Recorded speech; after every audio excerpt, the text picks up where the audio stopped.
So, 8 years akong nag-rent. Could have been better if kumuha ko dati pa. Na-push ako ng kaibigan ko kumuha ng bahay, hindi na lang para sa akin, pero para sa anak ko. Kasi di ba yung mentality ng paglaki niya, pag nakapag-aral, pag nag-work, magiging katulong mo siya, parang magiging obligation din ng ano. Ayokong maging burden pa yun ng anak ko. So, dapat ako ma-fulfill ko siya na ako magbabayad din full bago ko malipat sa kanya.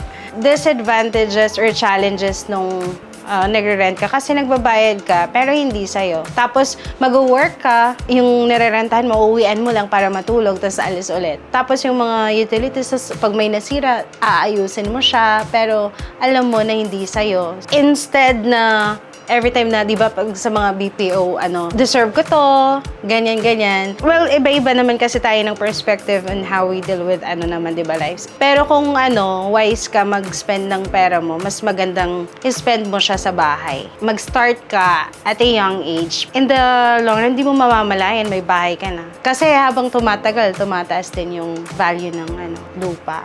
In terms of lifestyle, financing management siguro in terms of kung ano yung needs and wants. Unahin na muna yung needs.